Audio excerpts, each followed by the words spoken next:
On Halloween night in 2002, four girls were walking along a deserted street past an old church. A man dressed in a clown costume was standing next to the church. He asked the girls if they had seen his puppy. When they replied that they had not seen, the clown asked them to help him look for the missing puppy.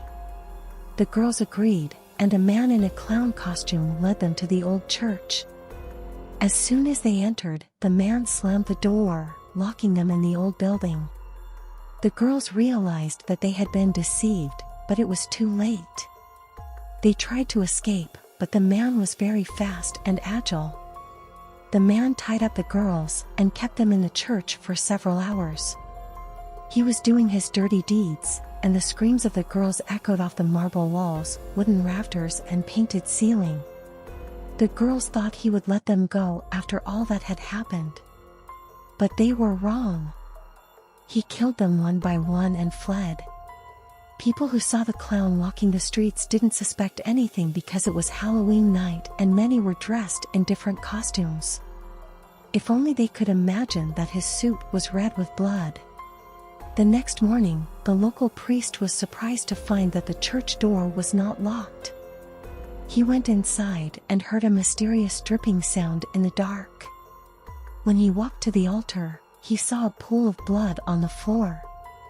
He quickly turned on all the lights in the church and looked at the terrible picture with horror.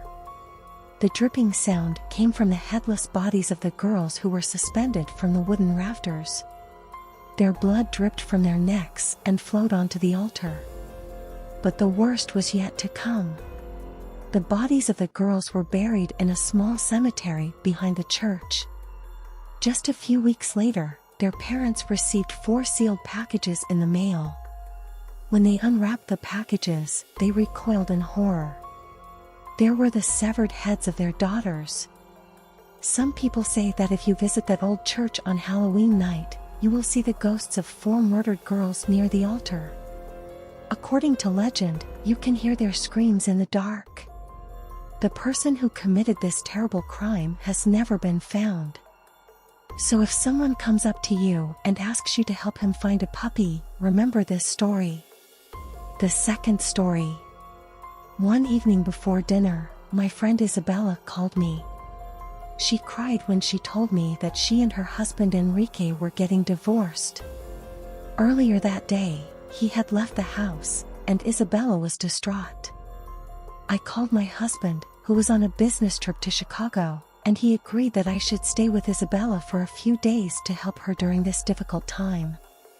I packed a small suitcase and got into the car. It was getting late, and it would take me at least 4 hours to get from home to Santa Fe. Isabella expected me to arrive around midnight. As I drove along the dark, wet highway, I kept getting chills, as if someone or something was watching me.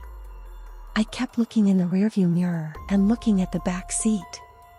There was no one there. Don't be ridiculous, I said to myself, longing to be at home, in my bed, and not driving on a dark, rainy highway. There were almost no traffic jams, and I sincerely wanted to get to Santa Fe as soon as possible. I turned off the highway just before I got to town and took the side road leading to Isabella's house. When I came to a small intersection, I saw a woman walking out into the street right in front of my car. I screamed in fright and slammed on the brakes, praying to let her through. The car shuddered and stopped, and I frantically looked around for a woman. Then I saw her right next to my window, looking at me. She had the distorted face of a demon, glowing red eyes and short, sharp teeth. I screamed as she jumped to my window, her clawed hands hitting the glass. I hit the gas pedal and the car shot forward. For a few terrifying moments, she ran along the car, easily keeping up and hitting me again and again. Then she fell behind, and in the rearview mirror I saw her getting taller and taller until she was as big as a tree. The red light swirled around her like a mist, and she pointed after me, her mouth moving, although I couldn't make out the words. I turned my attention back to the road, fearing what might happen to me if my car left the street. I got to Isabella's house in record time and jumped out of the car, frantically knocking on her door and looking back to see if the demon-faced woman had followed me. Isabella ran to the door and let me in. "Close the door! Close it!" I screamed frantically, rushing past her to the safe house. "Jane, what's wrong?" "What is it?" she asked, slamming the door. She grabbed my hand and led me into the living room. I sat down on the sofa and began to sob from fear and reaction. After a few minutes, I managed to tell my story. Isabella gasped and asked, "Are you sure you were at a crossroads when you saw her?" I nodded, puzzled by her question. "It must have been La Malhora," Isabella said, wringing her hands. "Bad hour?" I asked. "This is bad, Jane." "Very bad," Isabella exclaimed. La Malhora appears at the crossroads only when someone dies. Normally I would have laughed at such a superstition, but the appearance of a female demon shocked me. Isabella brought me a cup of hot cocoa, brought my luggage from the car, and sent me to bed. She was so worried about me that she never mentioned the divorce or Enrique. The next morning I felt much better, but I could not get rid of the feeling of fear that had been growing in me all day. Neither of us mentioned La Malhora, but we were both thinking about her when I told Isabella I wanted to go home. Isabella insisted on accompanying me. I flatly refused to go after dark. I was afraid that I would see the demon woman again when I passed the intersection.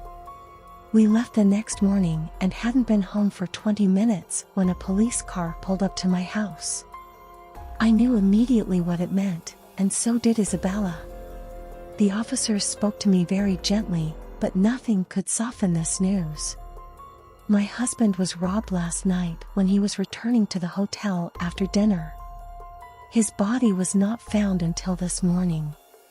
He was shot in the head and killed instantly.